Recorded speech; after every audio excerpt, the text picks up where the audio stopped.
परिवर्तन हो,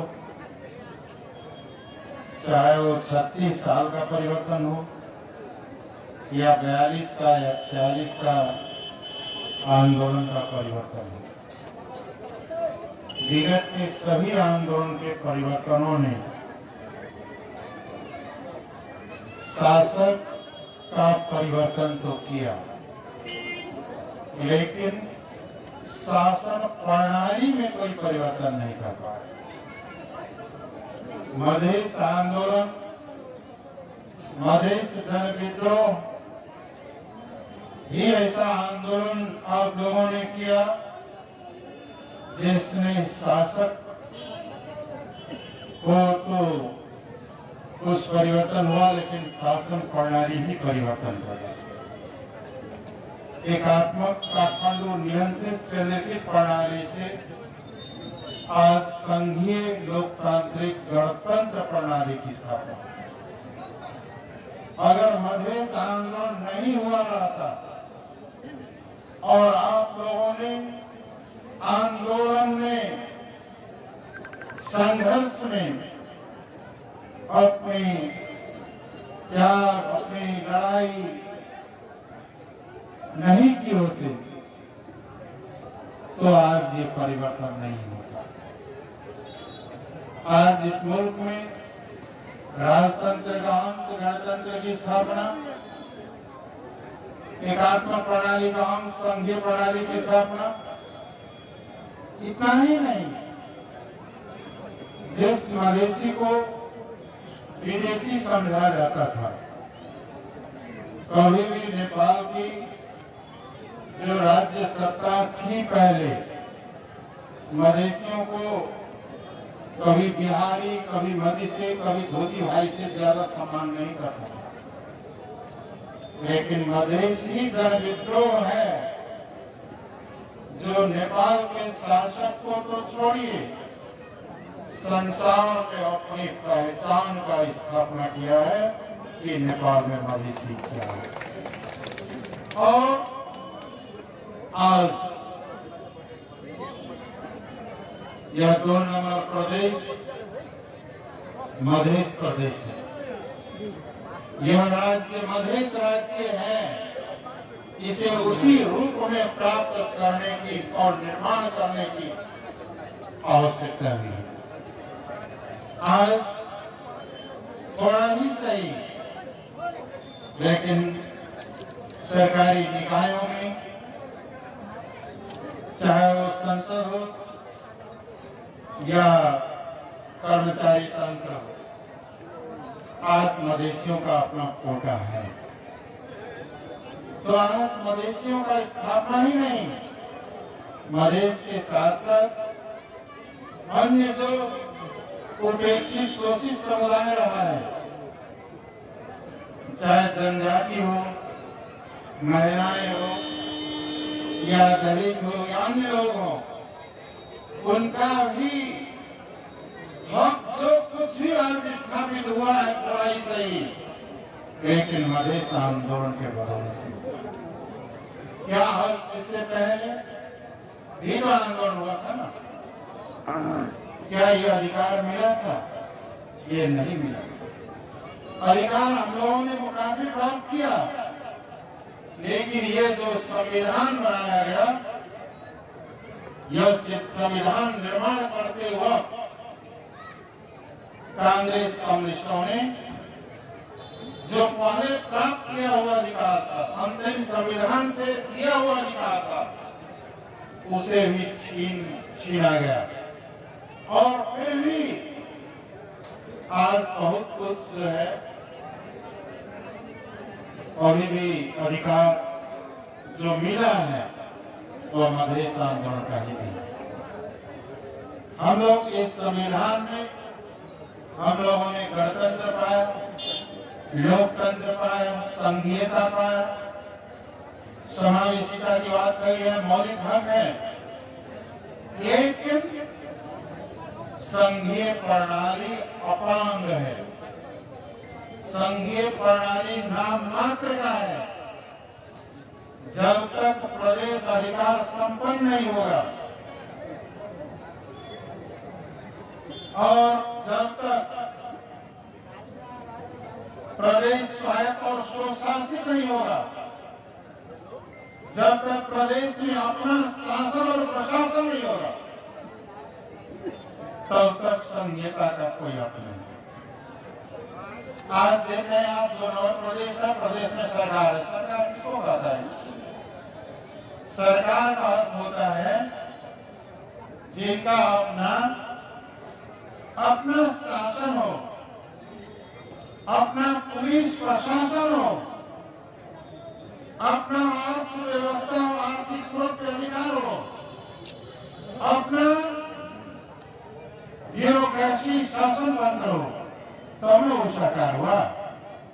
आप बगल में बिहार है, वहां क्या है? बिहार पुलिस है ना, बिहार कर्मचारी प्रशासन है, जबकि भारत अर्धसंघीय है। लेकिन यहाँ क्या है? केवल सरकार है और सारा अधिकार शक्ति केंद्र में रखा हुआ है। जो संविधान में प्रदेश को मिला है, प्रदेश के अधिकार में जो आया है, वो भी कानून बना करके फिर केंद्र में ही ले जा रहा है। यानी कम्युनिस्ट पार्टी की सरकार है, केपी ओली की सरकार है, वह जनता को दिया हुआ अधिकार को भी छीन रहा है। हाल ही में मंत्रिपरिषद से एक निर्णय हुआ कि अब संघीय लोकतांत्रिक गणतंत्र नेपाल लेखना पाओगे,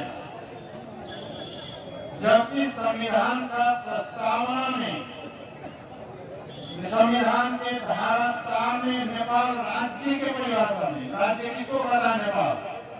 तो उसमें लिखा है नेपाल संघीय लोकतांत्रिक गणतंत्र होने का। आप केपी ओली निर्णय करता है क्या? संघीय लोकतांत्रिक गणतंत्र लेखना पाउने छैन। यानी ये सरकार खुद एमाले कांग्रेस अपने द्वारा बनाए हुआ संविधान का भी उल्लंघन कर रहा है। और जो सरकार संविधान का उल्लंघन करे, वो सरकार सत्ता में आने का कोई नैतिक अधिकार उसके पास नहीं। और इतना ही नहीं, वो क्या कह रहे हैं कि संघीयता तो केवल हामीले मान दिए, हामीले स्वीकारेको होइन। यानी जो अधिकार प्राप्त हुआ है उसे छीनने की साजिश हो रही है। और हम ही सिर्फ नहीं कर रहे हैं, कम्युनिस्ट पार्टी के नेता लोग, कम्युनिस्ट पार्टी के वरिष्ठ नेता लोग, अध्यक्ष लोग भी कह रहा है कि ये सरकार गणतंत्र को, लोकतंत्र को समाप्त करने की साजिश कर रही है। तो आज हमारा सबसे बड़ा पहला कर्तव्य है कि हम संघीय गणतंत्र का रक्षा करें, अपना अधिकार का रक्षा करें। जो अधिकार आपने प्राप्त किया है, लड़के प्राप्त किया है, आज उसको रक्षा करने की आवश्यकता है। पहली बात। दूसरी बात है कि अभी भी हमें अधिकार प्राप्त करना बाकी है। हमें अपनी पहचान की स्थापना करना बाकी है। हमारी स्वायत्तता और स्वशासन की प्राप्ति है बाकी है। हमारे जनसंख्या के आधार पर प्रतिनिधित्व का हक प्राप्त करने की बाकी है। और भी हमारी जो जनसंख्या है मधेश की या और जगह की, उस जनसंख्या के आधार पे हमें भागीदारी चाहिए। आधी आबादी हमारी है तो आधी सत्ता और शक्ति और स्रोत और साधनों में हमारा भी आधा हिस्सा चाहिए। ये लड़ना प्राप्त करना बाकी है। इसलिए दो दायित्व है संघर्ष का। एक, जो अधिकार प्राप्त हुआ उसे बचाना, और जो अधिकार प्राप्त नहीं हुआ उसे लड़के लेना, उसे प्राप्त करने के लिए संघर्ष करना। और जनता समाजवादी पार्टी अभी भी संघर्ष में ही है। अभी हम लोगों ने संघर्ष का 3 स्वरूप को निर्धारण किया, 3 जगह से लड़ेंगे। एक जगह हमारी लड़ाई कभी काल हमने सरकार में भागीदारी होते हैं, संविधान संशोधन को अधिकार को जब लिखित समझौता होता तो भागीदारी हो जाती है, वो भी अभी की लड़ाई है। और वो नहीं करता है तो हम लोग पीछे हट जाते हैं, और इसीलिए हम लोगों ने सरकार छोड़ा कि सरकार ईमानदार नहीं है कम्युनिस्ट पार्टी। दूसरी लड़ाई है संसदीय लड़ाई। पार्लियामेंट में, संसद में भी हम लोगों ने अपने अधिकार की लड़ाई संसदीय संघर्ष के माध्यम से लड़ा। और तीसरी लड़ाई है सड़क संघर्ष की लड़ाई।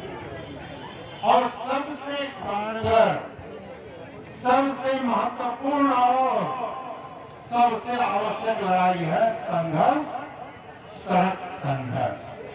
और बाकी जो अधिकार है हम उसे सड़क और सड़क की लड़ाई से, संसद और सड़क की लड़ाई से प्राप्त करेंगे, लेकिन प्राप्त करके ही छोड़ेंगे। और इस लड़ाई के लिए पहले हम लोग मधेश विद्रोह के माध्यम से मधेश से लड़े, बहुत सारे परिवर्तन लाए।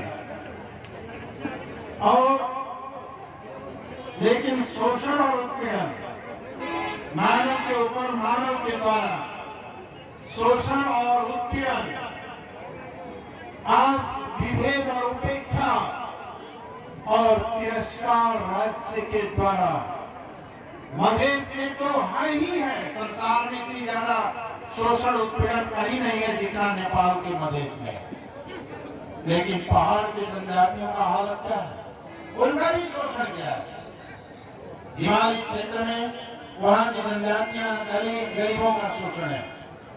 आप अगर प्रणाली में जाएंगे तो उनका जीवन अभी भी मध्ययुगीन जीवन जी रहा है। यानी सारा देश में शोषक और शोषित, शासक और शासित, उत्पीड़क और उत्पीड़ित वर्गों में यह देश बटा हुआ। और हमारी पार्टी का उद्देश्य है कि शोषक और शोषित, शासक और शासित, उत्पीड़क और उत्पीड़ित के बीच जो फासला उसको समाप्त कर देना और सभी को समानता का अधिकार और अवसर में समानता और न्याय में पहुंच दिलाना है। ये लड़ाई एक क्रांतिकारी पार्टी ही कर सकती है, दूसरा कोई नहीं कर सकती। इसलिए अभी संघर्ष अभी और है। आने वाला इतिहास में संघर्ष ही संघर्ष है। जब तक शोषण, उत्पीड़न और विभेद रहेगा, हमारे साथ जब तक भेदभाव करता रहेगा, संघर्ष चलता रहेगा। यह तय है। जब तक मधेशियों के साथ भेदभाव रहेगा, संघर्ष तब तक चलता रहेगा। यह अभी खत्म नहीं हुई। अब रही सवाल सरकार की। सरकार की क्या बतावे? सरकार का अर्थ क्या होता है? दुनिया में जब भी जहां भी विपत्त हो, चाहे युद्ध काल का विपत्त हो, चाहे बाढ़ और भूकंप का प्रभाव आवे, चाहे आग लगी हो, जिस भी तरह का प्राकृतिक विपद आए, तो उस वक्त जनता का रक्षा करने का दायित्व, जिम्मेदारी किसका है? सरकार का। आज नेपाल में ही नहीं, भारत, चीन, अमेरिका, जापान, बहुत सारे मुल्कों में ये कोरोना का महामारी पैदा हुआ। हर जगह की सरकार पूरी शक्ति लगा करके अपने जनता का जीवन का रक्षा करने लगा। ये दायित्व है उन्हें। लेकिन केपी ओली ने क्या कहा, भाई अपना जीवन का रक्षा खुद करो, सरकार कुछ नहीं कर सकती। सरकार क्या नहीं कर रही है? अस्पताल का उचित व्यवस्था नहीं है। अस्पताल में डॉक्टर, नर्स, स्वास्थ्यकर्मियों की संख्या एकदम कम है। अस्पतालों में उपकरण नहीं है, बहुत ही कम है। अस्पताल में वेंटिलेटर नहीं है, आईसीयू नहीं है, और ना दवाइयों का व्यवस्था है, ना डॉक्टरों का व्यवस्था है। जो है वो भी बहुत ही कम है। तो ये कार्य कौन करेगा? क्या आप कर सकते हैं? ये काम करने का दायित्व सरकार का है। तो सरकार को देते हैं ना, किस लिए देते हैं टैक्स? ताकि जब मुसीबत पड़े तो सरकार आगे बढ़े। लेकिन ये पतित सरकार क्या कर रही है? हमसे नहीं होगा, और सरकार होगा कुछ नहीं करेगा।